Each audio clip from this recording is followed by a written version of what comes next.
And welcome back to the Dino Bidala Show. We're live here Friday, July 19th, third hour Friday. Can only mean one thing on this show. What just happened? As we look back at the insanity of the week, we have three returning champions. People have been on before and chosen voluntarily to return, which is remarkable. Liz Miele's back, a comedian I know for a long time. She's been on Comedy Central, Fox, NPR's Wait, Wait, Don't Tell Me. Her comedy specials on YouTube have gotten well over 1 million views, and her new one is out now, Murder Sheets. Very funny. I was watching some of it today. Liz, nice to see you. Oh, thanks for having me. I can't wait to be depressed with you. No, we're not going to. We're going to be happy. Come on. Think happy thoughts. Come on. Tinkerbell, just fly. Hold my hand. So V Spehar is back. Journalist, creator of Under the Desk News, has more than 3 million followers on TikTok, 500,000 on Instagram, and reaches the younger people with the I news. do. I do. I try. I'm the nice side of the news. So you're going to be okay, Liz. We're going to make it better. Oh, thank you so much. And always happy. My friend John Fugelsang, who I've known, I think, longer than Liz, perhaps. It's hard to say.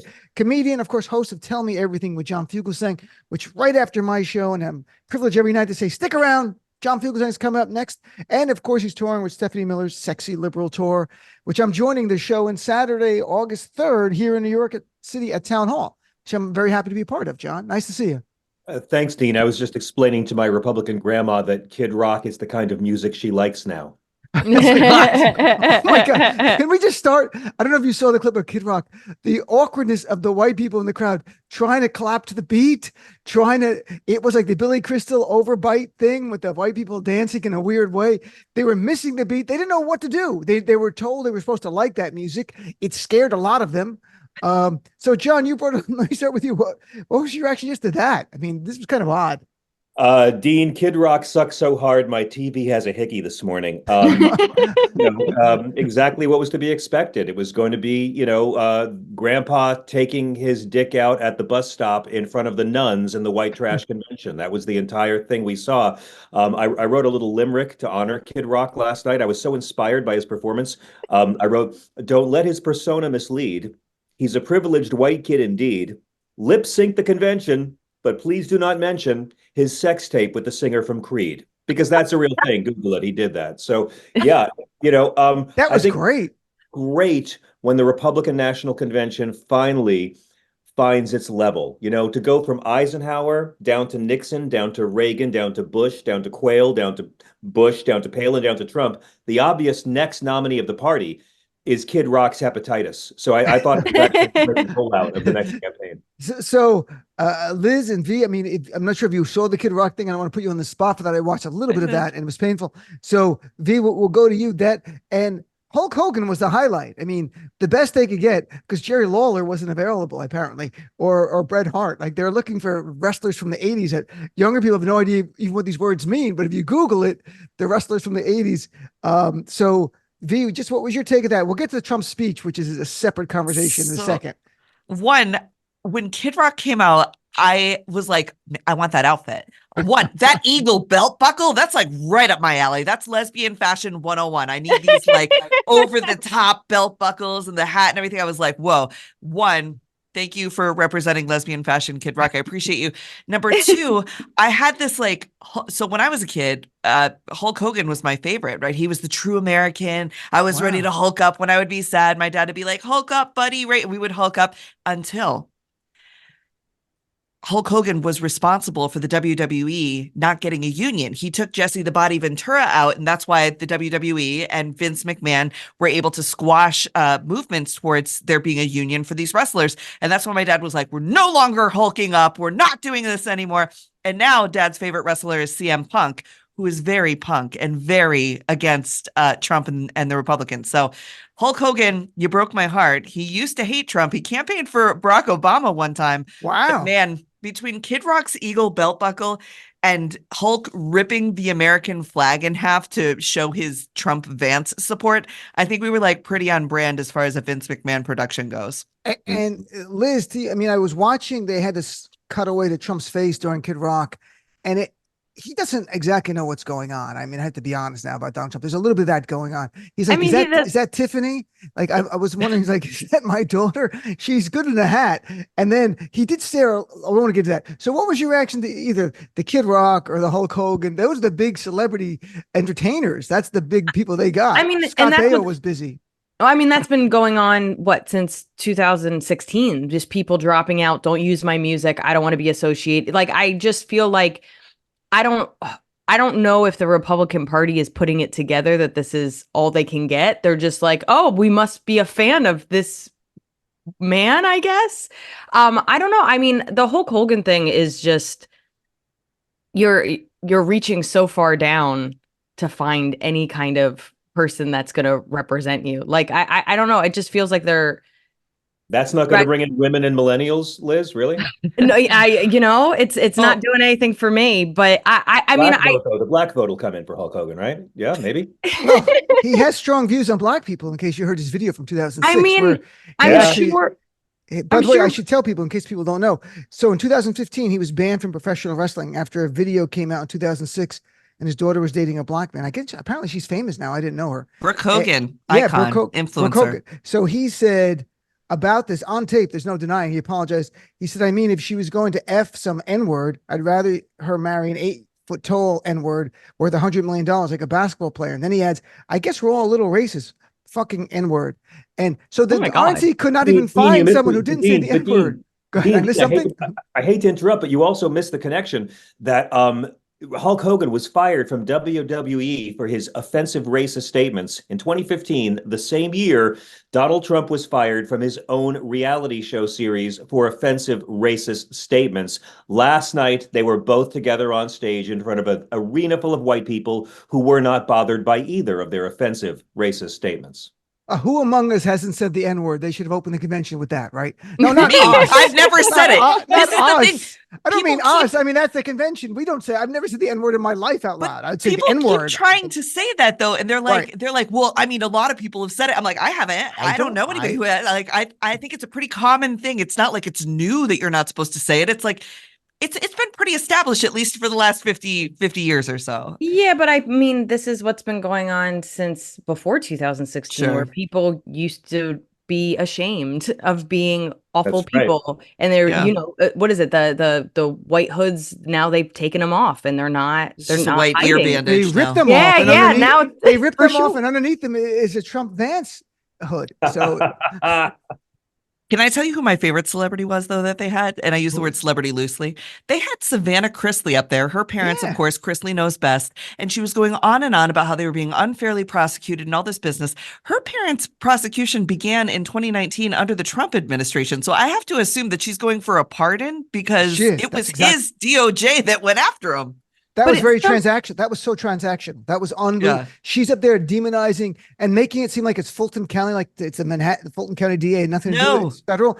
And her parents were convicted of very serious felonies. Like, no, they weren't playing around. It wasn't like not registering as a foreign agent type of stuff. It was like real stuff. And she was there. That was transactional. Go speak, and Donald wins. He'll give you a pardon. A pardon, I guess. Yeah. I But thought that was nonsense. Somebody said something on the interwebs. Sorry if this is Uh-oh. like This has gotta be interweb true then. gossip. It's got to be true. So go ahead, please. But Amber Rose, people are like, what? And then the same kind of thing is that they think she's in trouble for some kind of crypto thing. And then Oh, sure. again, so she's trying to get ahead of it for a part. You know what I mean? So it's just like you're watching all these kind of people that you're like, why are they here? And you're like, oh, everybody's a criminal. Like, oh, cool. It just speaks to their inability to like actually land with the audience, because like Donald Trump is a weak man's version of a strong man. Amber Rose, they think that's going to get them like the black vote somehow. She is not especially endeared by the black community. Savannah Chrisley, sure, she's a millennial, but do millennials really care about her in terms of their vote? It's like they just are putting people up there that they think they can project what it should be on them. But this No, the isn't scariest reality thing- TV. The scariest thing about the people on stage is that it shows the Republican Party has decided that they somehow know that they don't need the majority of Americans to get the White House power. They are not playing to a broad audience. They were not casting a wide net. This entire convention was Republicans trying to get the most hardcore right-wing, frothing at the mouth Donald Trump MAGA folk really excited. This was not trying to get independents in swing states or women or young people or non-white people to understand why these policies might help my life. This was a coronation of man baby who they believe is already going to be president because a Republican kid shot at a Republican president with a Republican gun that Democrats tried to ban. This was a party rejoicing and blaspheming. How many of these godless, fuckface black blasphemers were saying that God protected Donald Trump from a bullet, which is their way of saying God wanted this 50-year-old firefighter be fucking killed in front of his kids. So the entire thing was standing on the body of a dead, gullible MAGA, dead like Ashley Babbitt. Dead like so many people who have believed in Trump and didn't get the vaccine and were older and had comorbidities, because people who believe Trump, the death tolls of COVID are so much worse in Trump counties than Biden counties. What the whole thing was a sucker's parade. And Matt Gaetz looks like a horrified, wealthy, older Republican donor woman who just found out her underage daughter was paid for sex by Matt Gaetz. Matt Gaetz's face was very odd. I'm talking about Liz Miele, V Spehar, and John Fugelsang.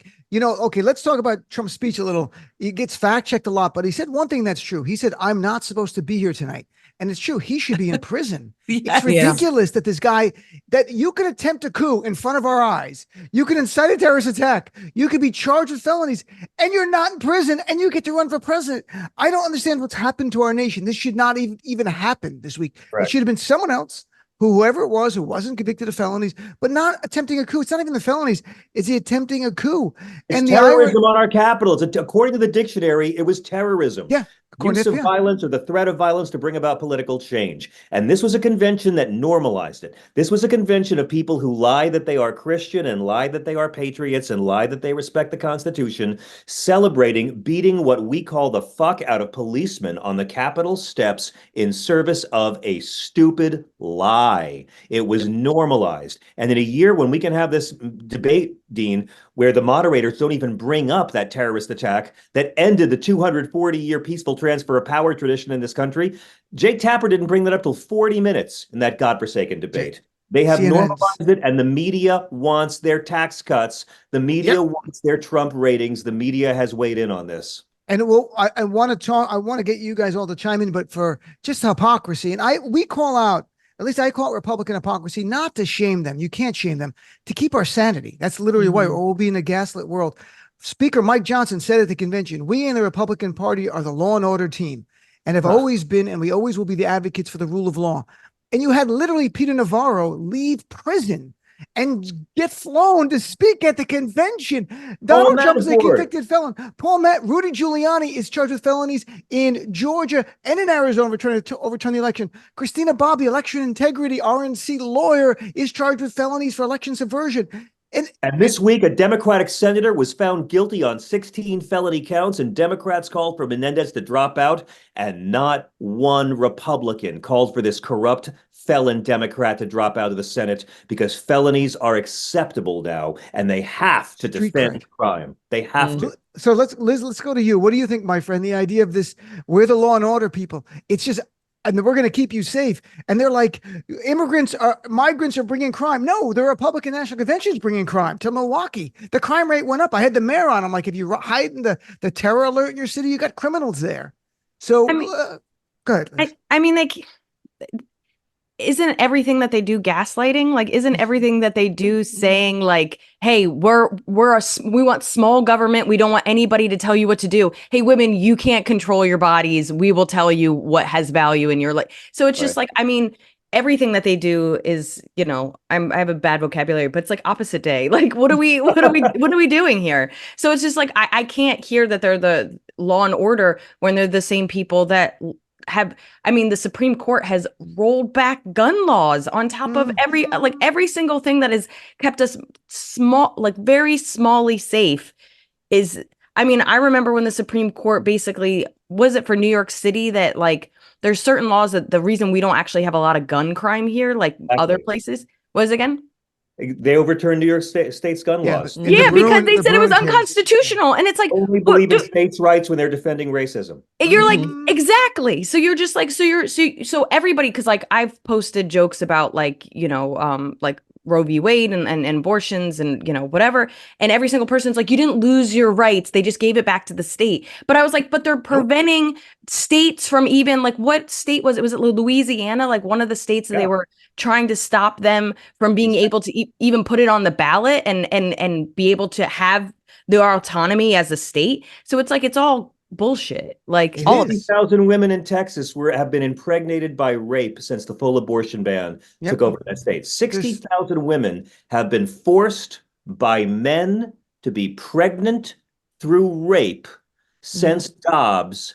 And I'm waiting for the Democrats to start talking about that. And they have to. And they also have to, they could read from the UN report that I read from. It's an international human rights crime to force women, force birth, is against international law. It literally is. And in 14 states, that's the law now. Yeah, this is unbelievable. V, what about find you? me a country that actually enforces the Declaration of Human Rights. V, so what is your take on all of this? The gaslighting, the hypocrisy. You call it out. Do you call it out just to inform your viewers? I mean, do you call it out for your own sanity? Does it work? Does calling out gaslighting help? No, as the nice side of the news, I try to like re-anchor us to reality, because while we are looking at the things they're saying and we're taking them seriously, the people that they're saying them to are not taking them seriously. And if you dial out just a little bit, before I was a journalist, I was a chef, and I was Mitt Romney's chef for the 2012 RNC in Tampa. I did 250 events for that man. And you kept that from me all these times. I kept it from you all these years. You should open with that.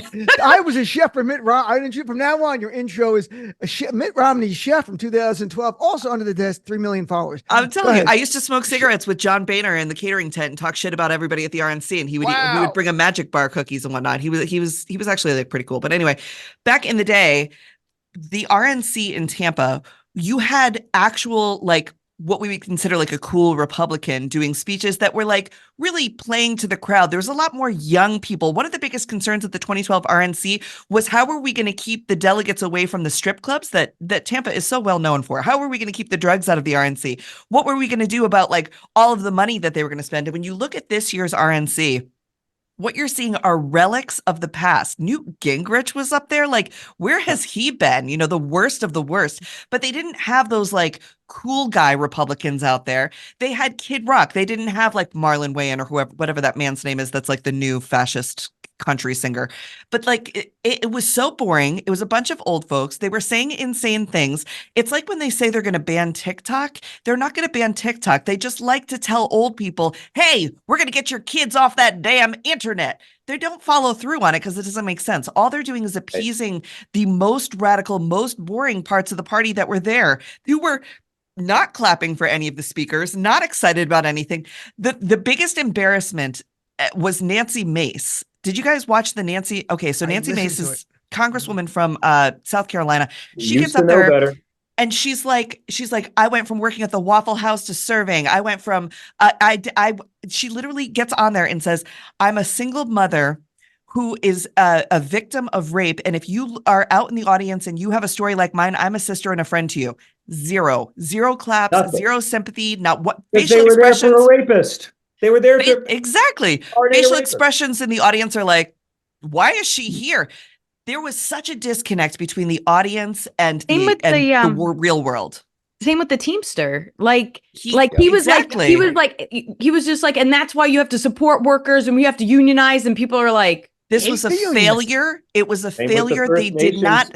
With the First Nation speaker talking about a land acknowledgement, the crowd had no idea what was going on. They did, because they did not. They were putting people up there that made no sense. And if we look at it from a nonsense perspective, the lack of enthusiasm from the people in the room shows that whoever they put up there didn't matter.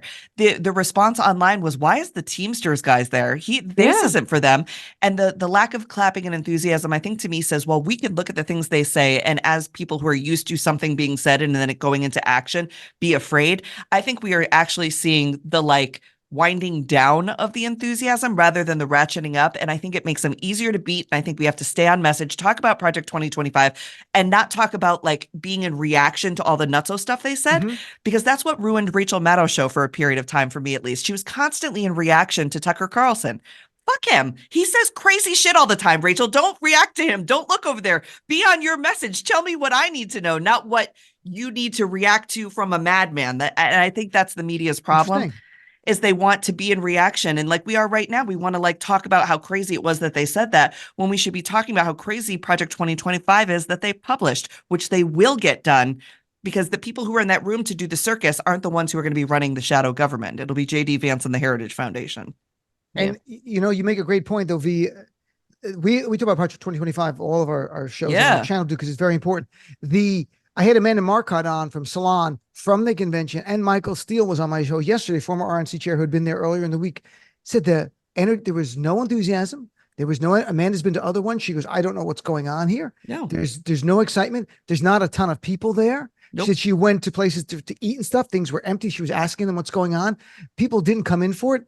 It's not, corporate media made Trump seem omnipotent, Yeah. like he's like all powerful and all that. Nope. And in reality, he looked like a doddering old guy who really didn't know what was going. He fell asleep a few times. They barely covered that. Yep. He closed his eye. They give him excuse after excuse. And John, we've talked about corporate media so much. There was no clips of January 6th during this week to show. There was no context. He's picking JD Vance. Why? Because his last vice president wouldn't join the coup, and he incited the crowd to kill him and said, I guess he deserves that. And then his last vice president, Mike Pence, said, Donald Trump did want me to put him over the Constitution. There was no context in corporate media. They've normalized them.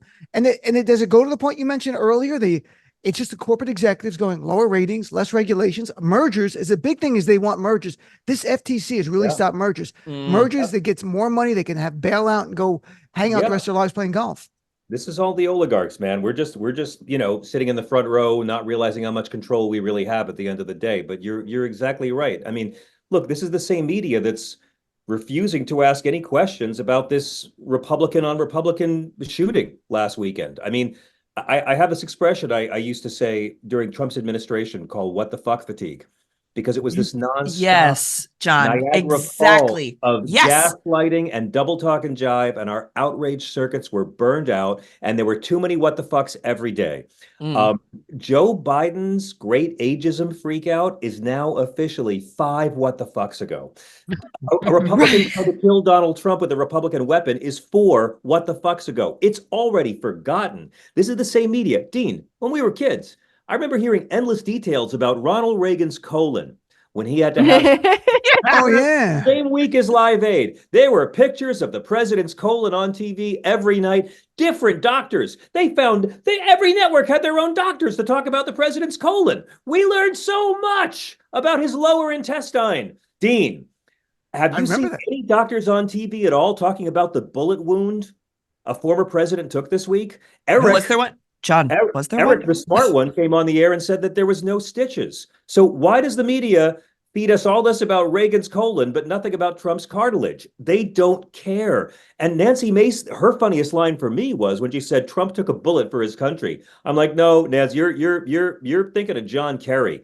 The media wants their Trump-sized ratings back. The media doesn't like this other old man who's going to raise the taxes. This media doesn't like this other old man who knows the majority of Americans want wealthy people and corporations to pay their fair share. We are witnessing the media burying old Joe. And listen, I'm not going to sugarcoat it. Joe Biden gave the worst debate performance of any president in television history, but he was only the 4th worst person on that stage. The moderator and Trump were both substantially worse.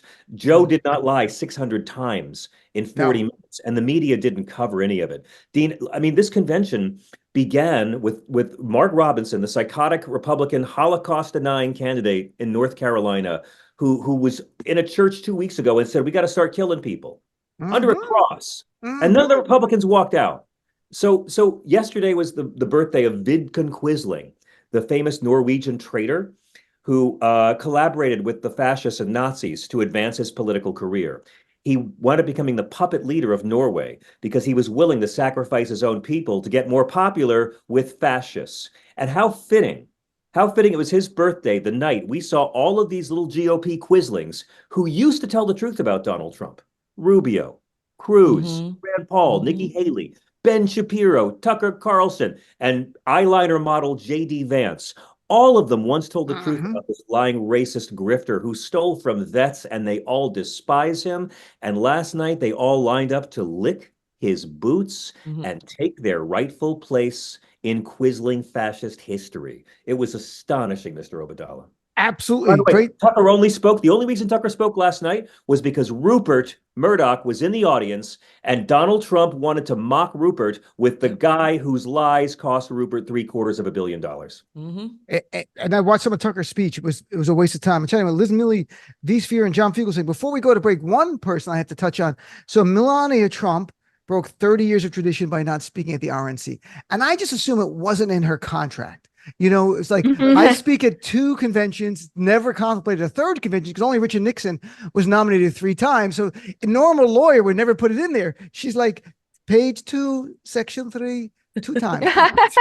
And that's what I think. And she's like, no. So what do you think? I mean, does it matter? Liz, let me start with you. Does it matter that she was there? I think that was in the contract. You have to appear at every convention, no speaking. And you think she didn't speak because she's tired of even Republicans mocking her accent? Like, I'm doing it playfully, not meanfully. They're mean about it.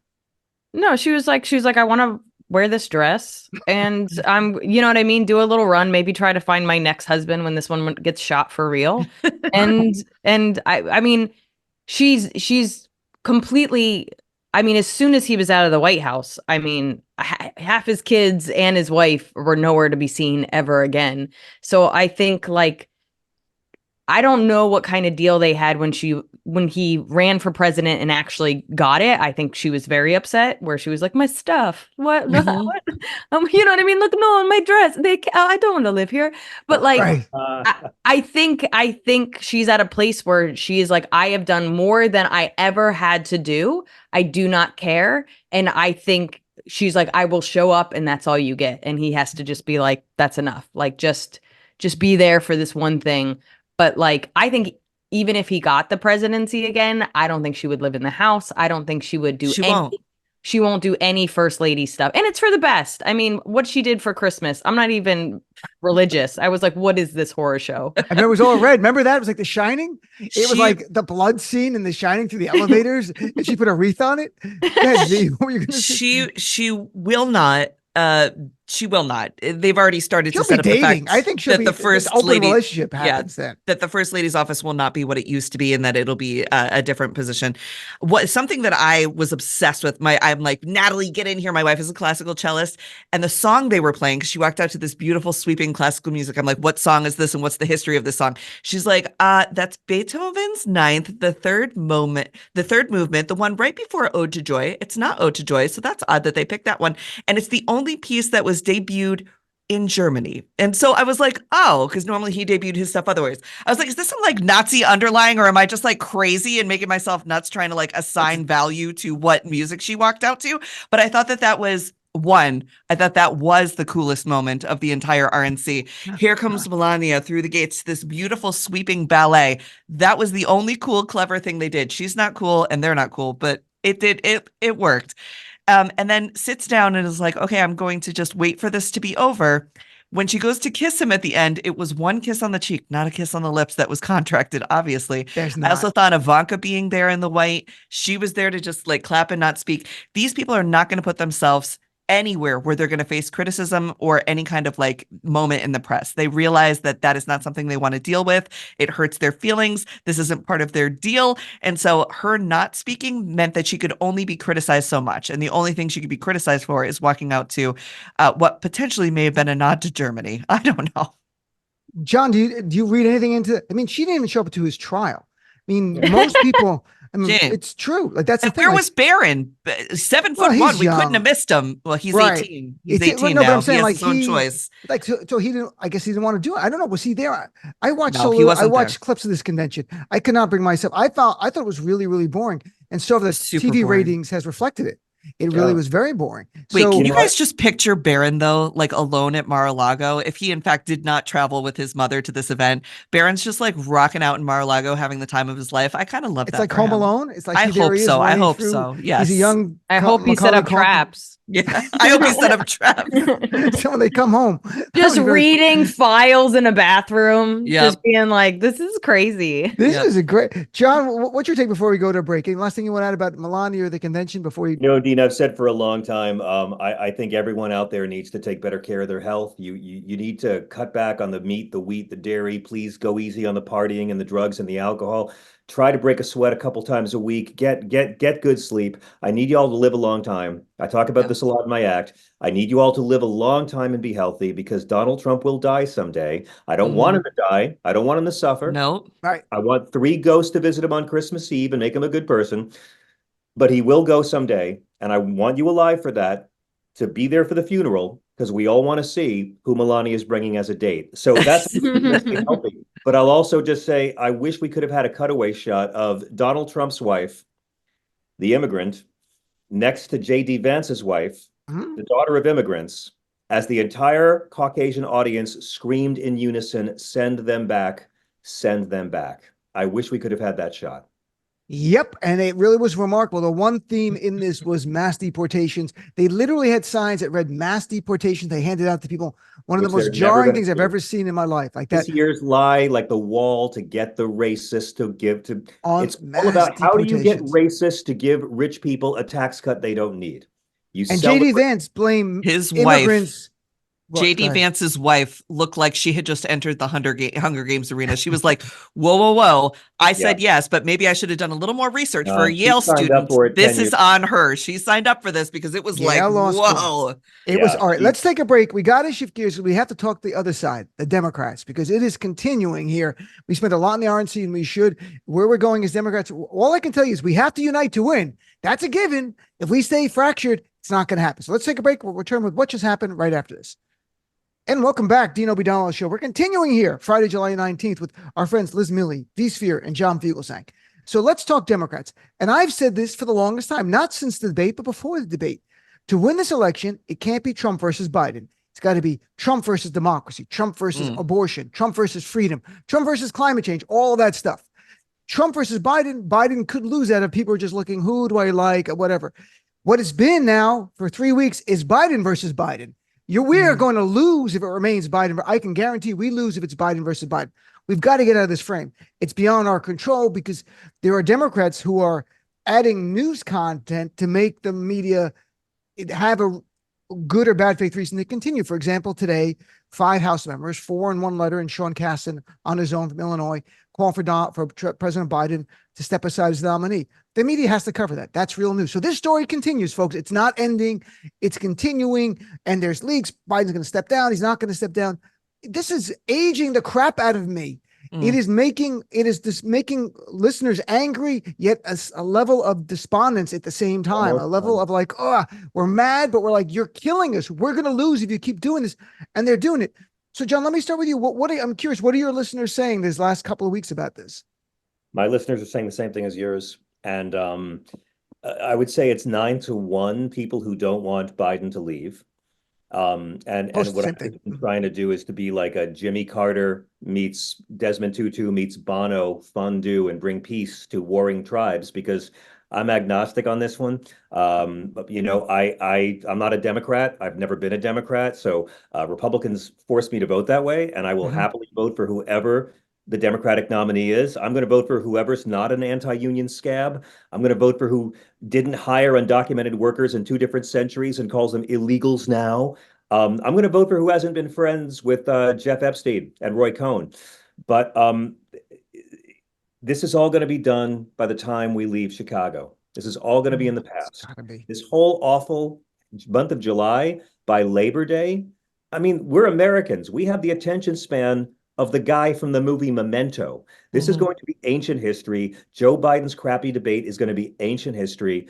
And whatever the Democrats come out of Chicago with is going to have enthusiasm, because the election is not Trump versus a Democrat. It's Trumpism versus Trumpism. And we're not voting for a president. You get to vote. And I want Democrats to sell it as a reality show, because this is America we're dealing with. You're voting on what you want to watch for the next couple of years. You're voting if you want to watch Donald Trump back in the White House or send Donald Trump to his next 3 criminal trials. Now, if you send him to the White House, we've already seen that. It's going to be a pretty crappy rerun. We can know what to expect. But if you send him to his next 3 criminal trials, Dean, that is 3 brand new true crime reality series we all get to binge together in 2025 while President Biden and or Harris is not giving Alaska back to the Russians. This is going to be forgotten by the time they leave. If it's Kamala Harris, it's his worst nightmare. If it's old Joe Biden at 82 with a stutter, old Joe Biden at 82 with a stutter can kick Trump's ass because the majority of people don't want him back. So let's go. Liz, what's your take on it? Well, I guess I actually have a general question, which is like, we know that the 2020 election was won because it was anti-Trump votes, right? Like, I mean, my dad was a fiscal Republican my whole life, and he's like, I'll never vote Republican ever again. He's like, you know what I mean? No, it's actually, I mean, my dad's incredibly smart. He has 3 daughters. Like, I was the one that was like, hey, Roe versus Wade's going to get overturned. He's like, never. I was like, Dad, it's going to get overturned. Like, he's been shocked over and over again that he was like, this is nothing about this is okay. So I don't know how many people are like my dad, and I'm very grateful because most of my friends' parents are the opposite. They were like Democrats that turned Republican, which is bonkers. But I guess for me, what I don't understand is nothing has changed since 2020. Is it people's memories that are, you know what I mean? Because and like the idea that, like, you know, when they talk about the economy, which does suck. I mean, inflation, I can tell you everything about my life financially. Like, yes, it has affected everybody from the bottom to the, maybe not the top, but I just don't understand how this is. Top causes it. For sure. No, you're right. But like, how is this not just 2020 all over again with both the same candidates, but both the same issue, which is this is a vote against Trump. That's it. It's a great question, right? And the polling, and add to that, Donald Trump's been convicted of 34 felonies, and attempted a coup, and incited a terrorist attack, and is facing charges in various jurisdictions, and is adjudicated a rapist in the E. Jean Carroll cases. The judge laid out very clearly in an opinion, which which has been shown on TV. So it's like, is it really that people forgot when really we're just seeing everything that he did from 2016 to 2020 being litigated, and there being somewhat consequences as we see things get pushed back. You have to wonder if part of Biden's is slowing down. And if you watch clips from 2020 today, yes, he's an older man. He's a little slower. If that's it, or people, you know, I had on a professor who co-wrote the book How Democracies Die a few days ago, and he said the antagonism to incumbents is worldwide now, and that's part of it. And he goes, he really hoped that Biden didn't run for re-election. Then he wouldn't have put the Democrat to. Right, and the Democrat wouldn't have the answer for his record. Right, and the Democrat could have said, "Here's my new vision for America," and that's a much more winning vision. And then Trump is more viewed as an incumbent, not the exact incumbent, but judged that way. And it was a very interesting argument he made. But so, V, what about you? What's your reaction? So I was at the NATO summit and I was at the White House. I've seen Biden in person, and he is older and slower, but he is still just as respected, and he's fine. He's same old Joe. He's an old man. Who cares? But he's still with it. He recognizes people. All of that is fine to me. Here's the things that I'm more concerned about. We talk about like the youth vote, and I'm big on TikTok and very in touch with the TikTok kids. I think what Joe has to overcome is not necessarily his age, but his actions in the Middle East, which they will not forgive him for. The group known as Gen Z for Change, which was originally known as Gen Z for Biden, it is doing a petition campaign where you can like sign their petition to trigger a letter asking him to step down. They have an entire coordinated campaign called #PassTheTorch. The youth vote that really helped him and that everybody was so excited for back in 2020 kind of helped him in 2022. But I think it's the actions in the Middle East have not only aged President Biden a lot, as it has all of us, but it is really the purity test for leftist people under 30 is that he's Genocide Joe and has to pass the torch. So we could be as structural as we want to be on, does he have a good record? Is he too old? Is he too this? Is he too that? When it comes to that, who is leading the Gen Z conversations and the Gen Z vote that was the same exact people that led it for him in 2020 and 2022? they have a campaign going right now called #PassTheTorch. And I don't know that the mainstream media or Nancy Pelosi cares or has looked at that, but that is going to be a major factor in how this goes. And when I've asked them, well, what about Kamala? They're like, literally any change would make us feel heard. She's at least younger. Her policy positions have been better on Gaza, and we don't hold her as accountable. We hold her complicit to the administration, but not accountable to the decisions. And we think that perhaps she could choose differently, right? We're already in this sort of like coming up on a ceasefire moment. So I think while there's like all the normal people stuff and all the things that we used to rely on to predict who the president is going to be, the fact that Gen Z for Biden then changed their name to Gen Z for Change and now has a campaign called #PassTheTorch. That is hard to beat. That's going Are to they be hard to excited overcome. about Donald Trump and how much he's going to support Palestine? Because It Donald Trump doesn't matter, John. That is something I've I also know, tried to but it's like say. it makes I'm me like, crazy. You're right. I've but said it's going to yeah. be a parking lot. They said we expect nothing of Donald Trump and what's going on. What we expect is we still think we have time to pick a new candidate. Now, when November comes around, I'm going to bet that a lot of these people are going to do the same thing that we've done many times, right? And vote blue to protect what we have left. But right now, that is hurting. That is hurting the non-political people. We all do this every day, but it's the folks who just the 10% that decides they feel like voting that day. Did they get bummed out on TikTok and forget that, you know what I mean? They're not as in it as we are every day. I understand everything they're saying, and I share a lot of their frustrations. Donald Trump will take more personal pleasure and delight in the slaughter of Palestinian women and children than he takes delight in the slaughter of Ukrainian women and children. And he really likes watching Ukrainian civilians get murdered by Vladimir Putin. Right. Yes. Let me just say, I understand it, but I still believe that young people are going to care more about Roe v. Wade at the end of the day. They will, but right now I'm saying this pressure campaign on Biden and this idea, there's going to be people who follow the cool Gen Z for Change kids and they opt out now. They don't come back in November because they got bummed out now. You want to know let's see, Biden's recuperating from COVID, but he was supposed to meet with Netanyahu on Tuesday before his speech on Wednesday. That photo op together. I hope Biden says, I can't meet with him because I am sick, is standing next to a war criminal. And Netanyahu, that's not hyperbolic. Netanyahu is a war criminal in terms of the academic what a war crime. Collective punishment of 2 million people for the acts of a few thousand is a war crime. Even President Biden has used the term indiscriminate bombing. That's a war crime. He used war criminal language. You know, Senator Sanders, Senator Van Hollen has gone through in detail how Netanyahu has committed war crimes. It's indisputable. I tell people who support Netanyahu, don't debate if he's committed war crimes. Just tell me why you're defending war crimes. And you can say, well, the Palestinians deserve to suffer. That's your position. I find it despicable, but at least be intellectually honest with me.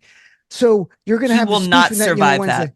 He will not survive taking a picture with him. No, it's completely over. I can't go to people in my community, Muslim and Arab community, to support Biden. I could do more with Harris. She called for a ceasefire before President Biden. She did it at Selma.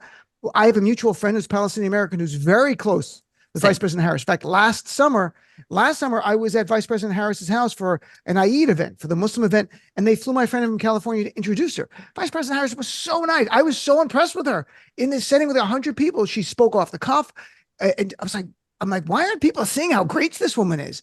So, and I kept saying that on my show. She's been going to college. They've been covering it. Huge turnouts on Roe v. Wade stuff.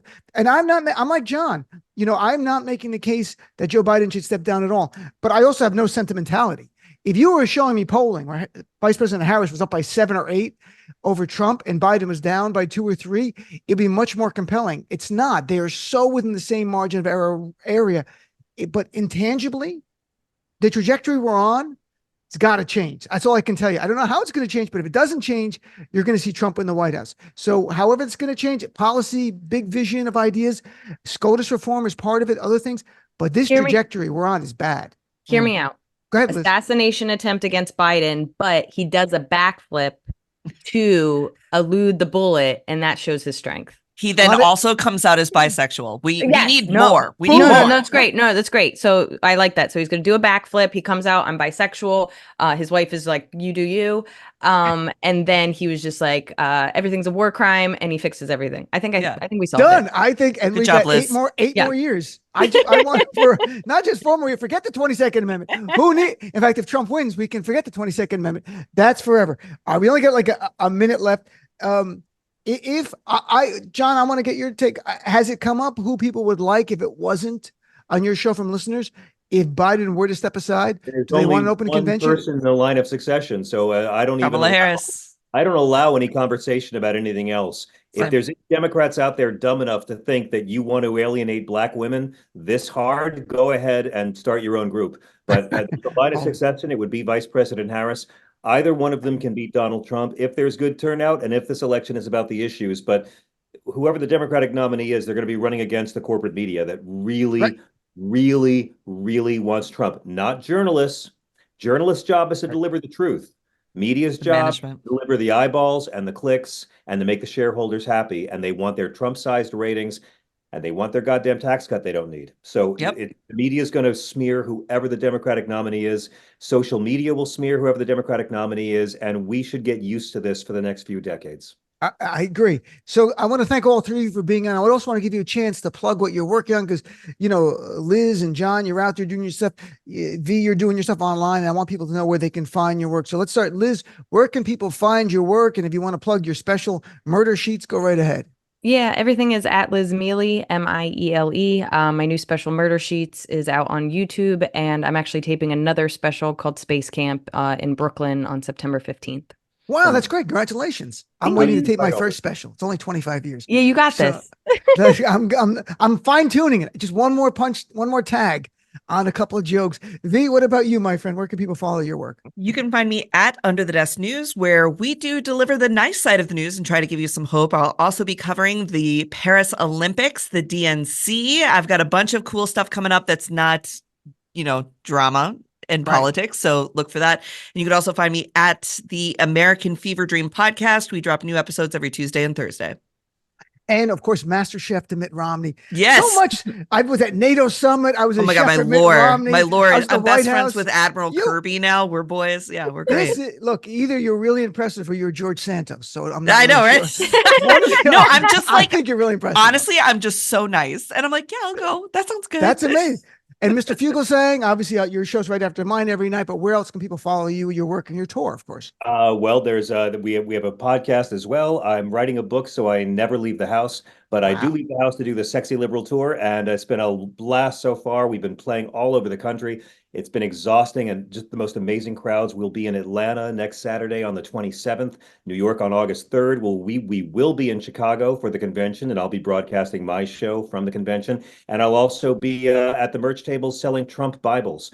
Finally, Dean, the box that explodes into flame when you bring it into a church. And I read the Trump Bible finally. It's just that one story from Genesis after Sodom and Gomorrah, where Lot has sex with both of his daughters, repeated over and over again for 400 pages. God. I had no idea. I'm about Well, halfway through now. That's great stuff. all there. Thank all three of you. Thanks so much for being on. I really appreciate you. All were great. We'll take a break. Come